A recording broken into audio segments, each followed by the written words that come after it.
Hello students, आज आपका स्वागत है इस चैनल के ऊपर। और जल्दी से हम टाइम वेस्टेज करे बगैर चलते हैं कि आज कुछ नई प्रॉब्लम्स लेते हैं अपने सरफेस एरिया एंड वॉल्यूम से रिलेटेड चैप्टर से कि क्या नई प्रॉब्लम लेकर आया हूं मैं आज, वो देखिए। आपको कुछ इसके अंदर कुछ न कुछ नया सीखने को मिलेगा। इस प्रॉब्लम के अंदर पीछे वाली प्रॉब्लम से कुछ न कुछ एक्स्ट्रा मिलेगा, ताकि आप आसानी से पता लगा सकें कि हमें एरिया निकालना है या उसकी नंबर्स ऑफ पेपर निकालना है या क्या चीज निकालनी है। क्वेश्चंस को पढ़कर ही हमें पता चल जाएगा।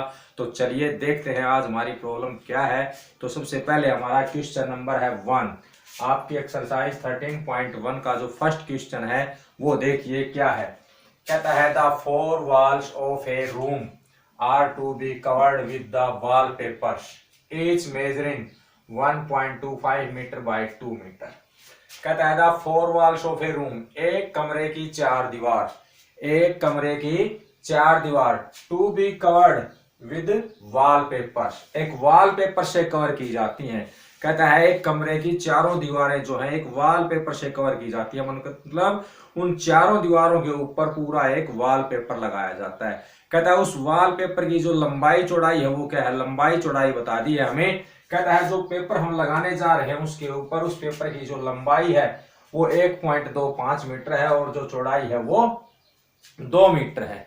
कहता है एक रूम के अंदर 1.2 मीटर लंबाई और 2 मीटर चौड़ाई का एक पेपर है वो लगाना है उन दीवार के ऊपर, इतनी चौड़ाई और इतनी लंबाई का।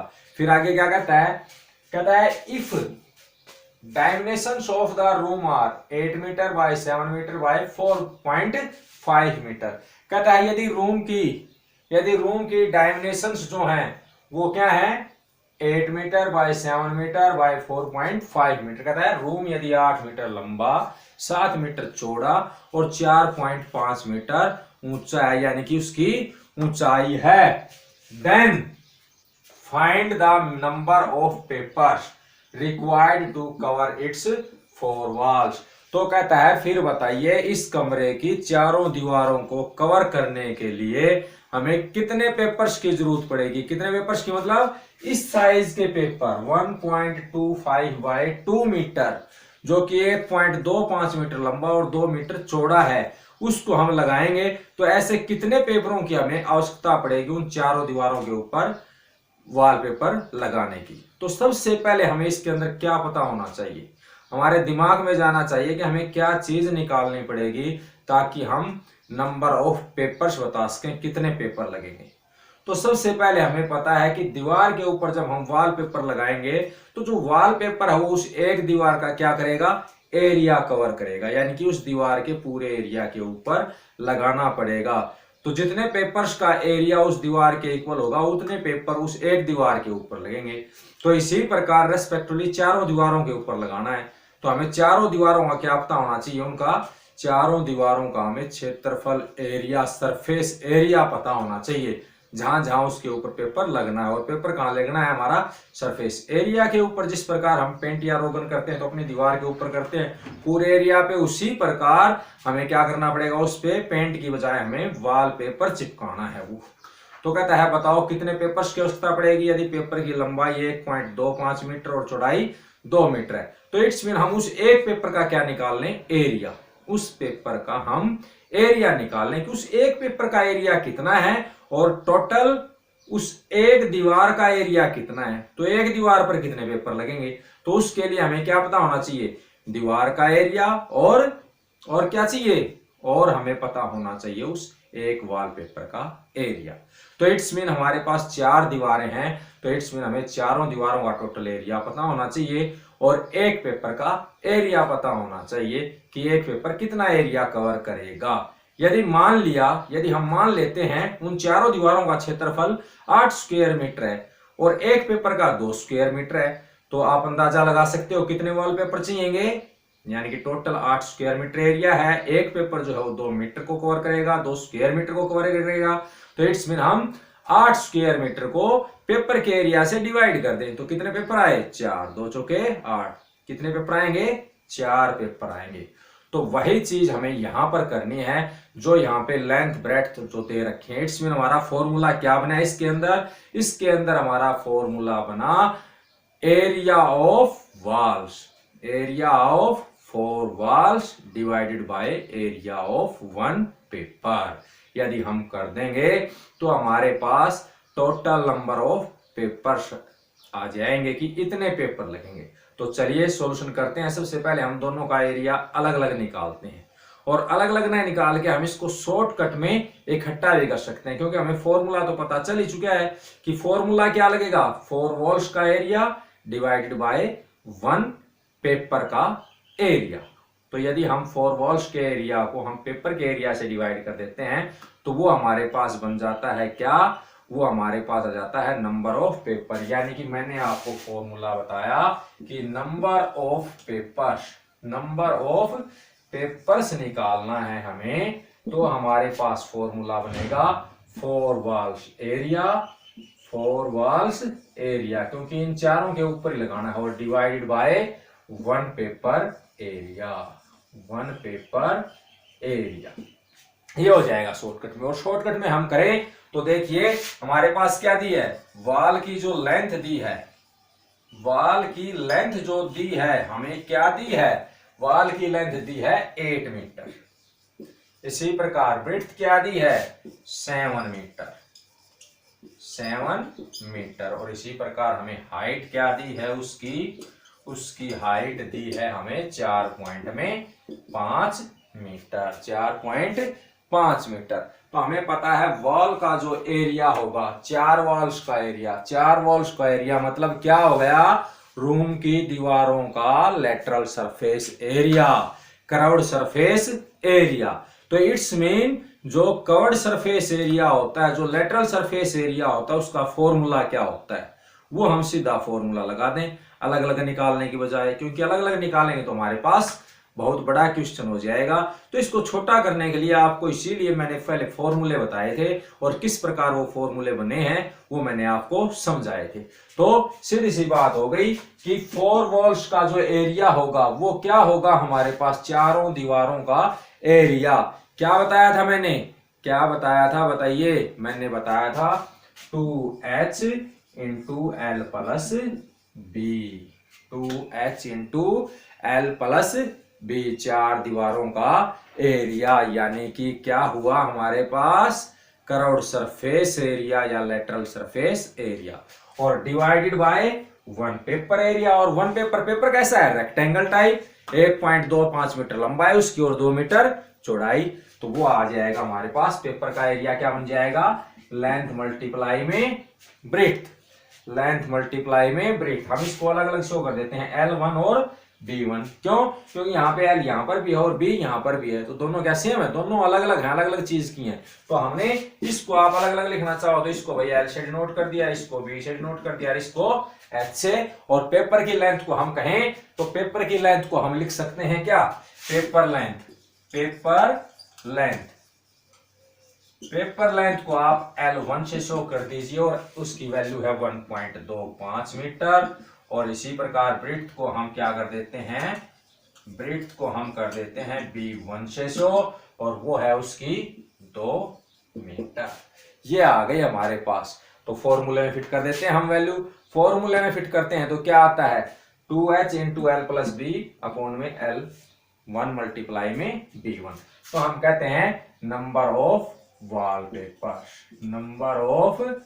वॉलपेपर्स जो है हमारे पास क्या आएगा, 2h, यानी कि 2 मल्टीप्लाई में h की वैल्यू, h क्या है वॉल की 4.5 इनटू में लेंथ प्लस ब्रेड्थ, लेंथ थी हमारे पास 8 और ब्रेड्थ थी 7, यानी कि 8 प्लस में 7, ये हो गया। और अपॉन में हमारे पास आ गया, ये यहां लिखिए आप इसके सामने, ठीक है, ये इसके सामने लिखिए आप, ताकि इसके इक्वल रहता है, क्योंकि ऊपर वाले के अकेले के इक्वल थोड़ी है, ये सभी पूरे के इक्वल है ये। तो आप इसको यहां लिखने की बजाय आप इसको पूरा लिखिए यहां पर, नंबर ऑफ पेपर्स या रिक्वायर्ड पेपर, कितने पेपर की जरूरत है। तो ये आ गया हमारे पास L1 और B1। L1 की वैल्यू क्या है 1.25 और इसकी क्या है 2, 1.25 और मल्टीप्लाई में 2। मल्टीप्लाई में 2, ये हो गया। अब आप इसको सोल्व कर दीजिए। 2 मल्टीप्लाई में 4.5 क्या हो गया, 4.5 और 2 को मल्टीप्लाई करें तो हम क्या आ जाता है, हमारा क्या आ जाता है, हमारा आ जाता है 9। और यदि सीधे तौर पे कटने लग रहा है तो हम काट भी सकते हैं, सीधे तौर पे यदि कट रहा है तो काट भी देते हैं, जैसे आपको सिंपल लगे वैसे कर दीजिए। यदि मल्टीप्लाई 2 से 2 डिवाइड हो गया 4.5 अपॉन में 1.25, तो ये 2 से 2 कैंसिल कर दिया। देखिए अब 1.5 और वो आपके पास क्या आ गया 4.5। अब 4.5 का यदि डेसिमल हटाएं तो क्या आएगा, और यदि कट रहा है तो आप काट दीजिए और आसानी से हो जाएगा। ये काट दिया हमने भाई, ये काटने की बजाय आप सीधा कर लीजिए 4.5 इसके नाम का 10 नीचे और ये 1.25 था तो इसके नाम का क्या जाएगा ऊपर 100, और ये 8 प्लस में 7 हो गया 15। हमारे पास ये आ गया, हमारे पास पूरा सॉल्यूशन ये आ गया, हमने अच्छे से कर दिया। अब हम इसको करते हैं 10 से, 10 पे कैंसिल हो गया, ये 10 10 जा 100, और फिर आ गया हमारे पास क्या, ये आ गया 5 3 जा 15, 5 2 जा 10 और 5 5 जा 25, और ये आ गया हमारे पास 5 9 जा 45 और 5 5 जा 25 हो गया। और फिर ये 5 1 जा 5 और ये कट गया हमारा 5 2 जा 10, तो ये आ गया हमारे पास 9 2 जा 18 और 18 3 जा 54। 54 क्या आ गए पेपर, क्या आ गए पेपर। हमें इतने पेपर्स की रिक्वायरमेंट होगी, नंबर ऑफ पेपर्स आ गया ये हमारे पास, नंबर ऑफ पेपर्स की, उसके अंदर कितने पेपरों की जरूरत पड़ेगी हमें, इस साइज के पेपरों की हमें 54 पेपर्स की जरूरत पड़ेगी। तो अच्छे से समझ गए होंगे आप। हमेशा दिमाग में रखें कि किसी भी दीवार के ऊपर वॉलपेपर लगाए जा रहे हैं या और कोई चीज लगाई जा रही है और कहता है व्हाइट वॉश की जा रही है, तो कहता है बताइए इसके ऊपर कितना व्हाइट वॉश लगेगा, यदि 1 स्क्वायर मीटर पर इतना लगता है। या फिर जैसा कि ये दे दिया है कि एक पेपर की लंबाई चौड़ाई ये है और इस रूम की लेंथ ब्रेड्थ हाइट ये है, इसकी दीवारों पर वॉलपेपर लगाना है, तो इसका बताइए नंबर ऑफ पेपर्स क्या होगा। तो उसके अंदर एक ही चीज होगी, उन 4 वॉल्स का एरिया कीजिए और जिस उसको डिवाइड कर दीजिए जो चीज उस दीवार के ऊपर लगाई जा रही है। यहाँ पे पेपर लगा रहे थे तो एक पेपर का एरिया से क्या कर दिया हमने डिवाइड। और यदि व्हाइट वॉश की जाती तो आपको वो बताता कि एक क्या होता, वो आपको बताता कि एक दीवार पे इतने बॉक्स लगते हैं, या वो एरिया बता देता कि एक डब्बा जो है वो 1 स्क्वायर मीटर के एरिया कवर करता है, तो बताओ इतने के लिए कितने लगाने पड़ेंगे। तो प्रोसीजर वही। ओके, ये इस प्रकार आपका क्वेश्चन होना था। चलिए नेक्स्ट प्रॉब्लम लेते हैं आप जल्दी से। हम देखिए क्वेश्चन नंबर 11 क्या क्या दिया हुआ उसमें। कहता है the length of A rectangular box is 1.5 times it's breath. कहता है एक रेक्टेंगुलर बॉक्स है, क्या है एक रेक्टेंगुलर बॉक्स। रेक्टेंगुलर बॉक्स हो गया तो किस टाइप का होगा, वो क्यूबॉइड टाइप का होगा। रेक्टेंगुलर बॉक्स इट्स मीन उसका जो बेस है वो क्या हो गया रेक्टेंगल टाइप, उसका बेस जो हो गया वो क्या हो गया रेक्टेंगल टाइप। और मैंने आपको पहले बताया था बॉक्स जो होते हैं वो या तो क्यूबॉइड टाइप होते हैं या क्यूब टाइप होते हैं। क्यूबॉइड जो होते हैं वो नहीं सॉरी बॉक्स जो होते हैं वो या तो क्यूबॉइड टाइप होते हैं या क्यूब टाइप होते हैं।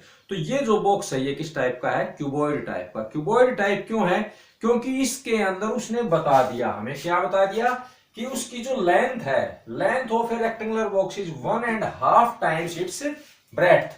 जो लेंथ उसकी जो है वो उसकी ब्रेथ की 1.5 टाइम्स है, 1.5 टाइम्स है। It's mean rectangle type, length और ब्रेथ दोनों उसने अलग अलग दे दी। तो कहता है इस टाइप का है इसलिए उसको रेक्टेंगुलर बॉक्स बोल रहा है। अंडरस्टैंड। अब नेक्स्ट पॉइंट क्या कहता है, if the area of the base is 54 square centimetre.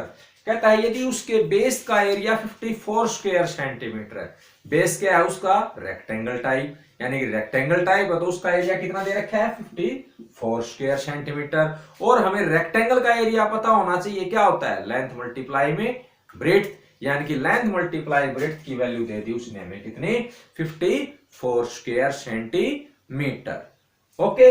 अब आगे कहता है and the lateral surface area is 66 square centimetre, और कहता है उस बॉक्स का जो लेटरल सरफेस एरिया है, लेटरल सरफेस एरिया इसका मतलब उसके चारों तरफ की जो दीवार खड़ी है विद हाइट, उनका जो एरिया है लेटरल सरफेस एरिया वो कितना है 66 स्क्वायर सेंटीमीटर। और लेटरल सरफेस एरिया का क्या फॉर्मूला बताया था मैंने आपको कि 2h into L plus B, जैसा कि अभी इससे पहले वाले में भी यूज किया था हमने कि लेटरल सरफेस एरिया चाहे वो रूम हो चाहे क्यूबॉइड हो, क्या यूज होता है 2h into L plus B. It's mean उसने हमें वैल्यू दे दी 2h into L plus B की वैल्यू 66 स्क्वायर सेंटीमीटर। तो कहता है then find the dimensions of the cuboid. तो कहता है उस क्यूबॉइड की क्या बताइए डायमेंशंस बताइए, डायमेंशंस बताइए। तो यहां पर हमने क्या देखा, यहां पे हमने देखा कि उसने हमें बॉक्स के बेस का एरिया दे दिया और उसका लेटरल सरफेस एरिया दे दिया। तो कहता है उसकी तीनों डायमेंशंस बताइए, कौन कौन सी, लेंथ ब्रेड्थ और हाइट, लेंथ ब्रेड्थ और हाइट। और तीनों में से कोई भी किसी की भी वैल्यू उसने एक्चुअल में हमें बताई नहीं कि किसी एक की वैल्यू तो ये होगी, परंतु उसने संकेत दे दिया कि जो लेंथ है वो ब्रेड्थ की कितनी है 1.5 टाइम्स है, और हाइट की कोई कुछ दिया ही नहीं। तो देखिए और कहीं से नहीं, क्वेश्चन यहीं से सोल्व होगा, जो जो हमें दे रखा है उसी से सोल्व करेंगे। उसने हमें क्या दे रखा है, पहले एरिया दिया हुआ है बेस एरिया, तो सबसे पहले हम बेस एरिया लिखेंगे क्या हुआ।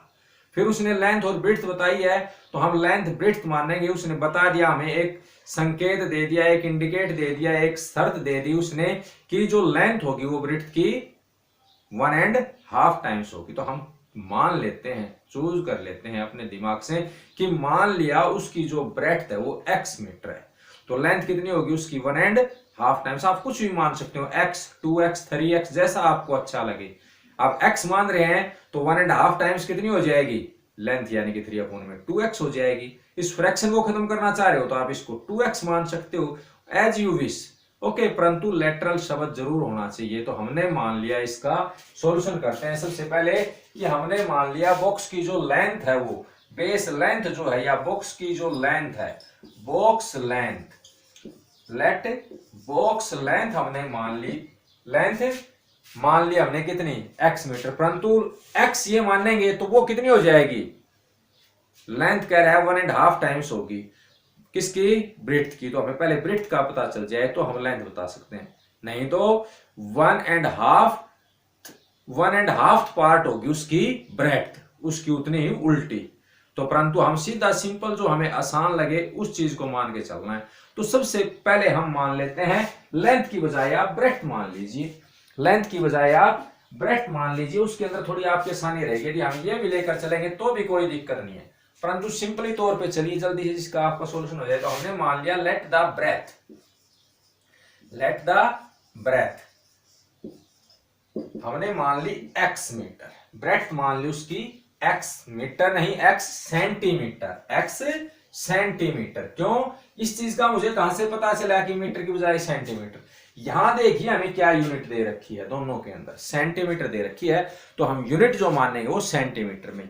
यदि मीटर दिया हुआ होता तो हम मीटर मानते। तो मैंने कहा कि इसकी जो ब्रेड्थ हो गई वो क्या होगी x सेंटीमीटर। अब मैं कहता हूं according question, according question, ACQ का मतलब क्या है, अकॉर्डिंग क्वेश्चन, या अकॉर्डिंग ACQ कर देते, अकॉर्डिंग क्वेश्चन। तो हमने कह दिया अकॉर्डिंग क्वेश्चन क्या कर रहा है, length of a rectangle box, एक रेक्टेंगल बॉक्स की जो लेंथ है 1.5 times it's breadth, and 1.5 times कितनी हो गई लेंथ होनी चाहिए भैया, according question 1.5 times of its breadth. और ब्रेड्थ क्या है x, ब्रेड्थ क्या है x, इतनी सेंटीमीटर, यानी कि हमने इसको 2 1 जा 2 और ये 3 में 2x सेंटीमीटर, ये आ गई हमारे पास क्या 3 में 2x सेंटीमीटर। उसकी पता चल गई हमें क्या, हमें पता चल गई उसकी लेंथ की, लेंथ जो है उसकी इतनी होगी भाई। ओके, अब उसने हमें क्या दिया हुआ है एरिया, ये देखिए बेस एरिया। अब बेस एरिया उसने हमें दिया है, तो बेस एरिया जो हुआ, बेस एरिया उसने हमें दिया है, बेस एरिया क्या होता है लेंथ मल्टीप्लाई में ब्रेड्थ स्क्वायर यूनिट, ये होता है। तो बेस एरिया उसने दे रखा है हमें कितना 54 स्क्वायर सेंटीमीटर, तो बेस के स्थान में बेस एरिया लिखा 54 इक्वल टू में लेंथ मल्टीप्लाई ब्रेथ। लेंथ कितनी मानी हमने x, ब्रेथ कितनी आई 3 अपॉन में 2x, ये हो गया हमारे पास 3 अपॉन में 2x, ये आ गया हमारे पास। अब यहां से वैल्यू निकाल लेते हैं हम, क्या 2 इधर है, इधर ले जाएंगे तो क्या आ जाएगा मल्टीप्लाई में, इधर डिवाइड में तो इधर मल्टीप्लाई में, तो यहां से जो वैल्यू आ गई वो आ गई हमारे पास क्या, ये आ जाएगी हमारे पास, देखिए 54 मल्टीप्लाई में 2, 54 मल्टीप्लाई में 2, और इधर रह गया x मल्टीप्लाई में 3x, x मल्टीप्लाई में 3x हो गया, तो ये आ गया 108 और ये आ गया हमारे पास 3x स्क्वायर। और हमें x की वैल्यू चाहिए, क्योंकि x की वैल्यू पता चल जाएगी तो हम लेंथ भी बता सकते हैं और ब्रेड्थ भी बता सकते हैं, लेंथ भी बता सकते हैं और ब्रेड्थ भी बता सकते हैं। तो चलिए यहां से x की वैल्यू निकाल लेते हैं। 108 अपॉन में क्या आ गया 3 इज इक्वल टू में x स्क्वायर, और ये आ गया हमारे पास 3 1 जा 3 3 जा 9 और 3 6 जा 18, it's mean x square is equal to आ गया हमारे पास 36, और इसका स्क्वायर रूट निकालते हैं, both side square root, both sides square root लेते हैं हम, स्क्वायर रूट, स्क्वायर रूट लेंगे तो क्या आ जाएगा x इज इक्वल टू में प्लस माइनस 6, x स्क्वायर का स्क्वायर रूट x और 36 का प्लस माइनस 6, परंतु हमें पता है लेंथ या ब्रेड्थ जो होती है वो वैल्यू किस में होती है, हमेशा पॉजिटिव होती है। तो यहाँ पे हम नेगेटिव नंबर को छोड़ दें, हम क्या करेंगे पॉजिटिव लेंगे, x इज इक्वल टू में 6, x इज इक्वल टू में 6 because in negative length is not possible, negative के अंदर हम नहीं लेते हैं, कोई किसी भी चीज की लेंथ होती है वो हमेशा पॉजिटिव में होती है, तो हमने उसको इग्नोर कर दिया और हमने प्लस लिया 6, तो ये आ गया हमारे पास 6, और x किसको माना था हमने ब्रेड्थ को, तो इट्स मीन हमारे पास ब्रेड्थ की वैल्यू आ गई, इट्स मीन हमारे पास ब्रेड्थ की वैल्यू आ गई कितनी 6 सेंटीमीटर, ब्रेड्थ की वैल्यू आ गई 6 सेंटीमीटर, और लेंथ कितनी थी हमारे पास, लेंथ जो थी हमने माननी थी कितनी 3 अपॉन में 2x अकॉर्डिंग क्वेश्चन, तो लेंथ आ गई हमारे पास 3 अपॉन में 2, और x की वैल्यू पुट कीजिए कितनी आई है 6, ये 6 आ गई, 2 3 जा 6 यानी कि 3 3 जा 9 सेंटीमीटर, लेंथ आ गई हमारे पास 9 सेंटीमीटर। इतना सॉल्यूशन हो गया, हमें पता चल गया लेंथ और ब्रेड्थ क्या आ गई। अब आगे आ जाइए, आगे हमें कह रहा है लेटरल सरफेस एरिया है 66 स्क्वायर सेंटीमीटर, तो लेटरल सरफेस एरिया लिखिए, लेटरल सरफेस एरिया, भाई लेटरल सरफेस एरिया हमें दिया है कितना 66 स्क्वायर सेंटीमीटर। अब लेटरल सरफेस एरिया का फॉर्मूला निकालना है, फॉर्मूला हमने बताया था क्या होता है 2h into L plus B, इसकी वैल्यू दी है कितने 66, और एल बी की वैल्यू हमें पता चल चुकी है, तो h की वैल्यू बड़ी आसानी से निकल आएगी, यहां से h की वैल्यू बहुत ही आसानी से मिल जाएगी। तो देखिए 2 into H L plus B, L की वैल्यू कितनी आई हमारे पास 9 और बी की वैल्यू कितनी आई 6, तो ये आ गया 9 प्लस 6 इज इक्वल टू में 66 भाई, और ये आ गया हमारे पास कितना, ये आ गया 2h 9 प्लस 6 15, और ये आ गया 66, देन h निकालना है, तो h इज इक्वल टू आ गया हमारे पास 2 मल्टीप्लाई में 15, इधर मल्टीप्लाई में थे अदर साइड गए तो डिवाइड में, तो ये कट गया हमारा 2 तिया 6 2 तिया 6 हो गया। अब 3 पंजे 15, 3 एकम 3 3 एकम 3, यानी कि h की वैल्यू आई 11/5, यानी कि भाग दिया तो 5 गुना 10 5 गुना 10, 2.2 सेंटीमीटर क्या आ गई उसकी हाइट आ गई, 2.2 सेंटीमीटर क्या आ गई उसकी हाइट आ गई 2.2 सेंटीमीटर। इट्स मीन उसकी डायमेंशंस जो हो गई, डायमेंशन जो हो गई वो क्या हो गई हमारे पास 9/6/2.2 सेंटीमीटर, ये डायमेंशंस आ गई। तो मैंने आपको अलग अलग टाइप के क्यूब एंड क्यूबॉइड बेस के ऊपर क्वेश्चन करवा दिए हैं। फिर भी आपको कोई प्रॉब्लम रहती है इनके सरफेस एरियाज के ऊपर, क्यूब एंड क्यूबॉइड के ऊपर कोई भी प्रॉब्लम है तो कमेंट करके मुझे बताइए, उनका सॉल्यूशन मैं आपको अच्छे से फिर दोबारा करवाएंगे। कुछ समझ में नहीं आया हो तो इनका भी दोबारा करवा देंगे।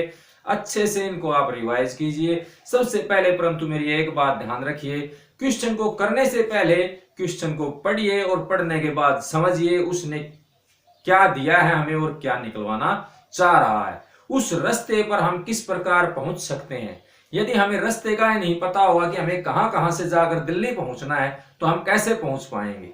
तो इस चीज का ध्यान रखें कि सबसे पहले क्वेश्चन को पढ़ें, फिर सोचें कि इस क्वेश्चन के ऊपर जिस पॉइंट पे जाना है उस पॉइंट पे हम किस साइड से जा सकते हैं और किस साइड से हमें जाने में आसानी रहेगी। क्योंकि जितने आसान, जितने शॉर्टकट तरीके से जाएंगे आप उतना बढ़िया रहेगा। तो इन चीजों का ध्यान रखिए, क्योंकि यदि आप दिल्ली जाना चाहते हैं तो आप महेंद्रगढ़ से पहले जयपुर जाएं और फिर जयपुर से घूमते हुए फिर दिल्ली जाएं, तो ये तो उल्टा हो गया आप लोगों के लिए। पहुंच तो जाओगे परंतु कितने टाइम में। गलत रास्ते से जा रहे हो, वो गलत रास्ता है एक किस्म से। तो आप उस रास्ते को चूज करो जिस पर आप आसानी से मंजिल पर पहुंच जाओ और कोई कठिनाई भी न आए। तो मेरा मेन मकसद यही है इन क्वेश्चंस को इस प्रकार आपको पूरे रेफरेंस के साथ बताने का कि सबसे पहले आप क्वेश्चन को पढ़ो, समझो, फिर रास्ता चूज करो और उसके बाद में चलो। तो आप ध्यान रखें, इससे पहले वाले भी वीडियो यदि आप नहीं देख पाए हों तो मेरे YouTube चैनल पर श्याम सिंह SRD मैथमेटिक्स पर आप जाकर देख सकते हैं। यदि आपने मेरे चैनल को सब्सक्राइब नहीं किया है तो सबसे पहले अभी उसको प्रेस कीजिए बेल आइकॉन को, ताकि जब भी मैं कोई नया वीडियो किसी भी विषय के ऊपर डालूं तो तुरंत आपके पास नोटिफिकेशन मिल जाए और आप इन फ्री लेक्चर्स का ज्यादा से ज्यादा फायदा उठा सकें। तो okay, thanks, have a nice day.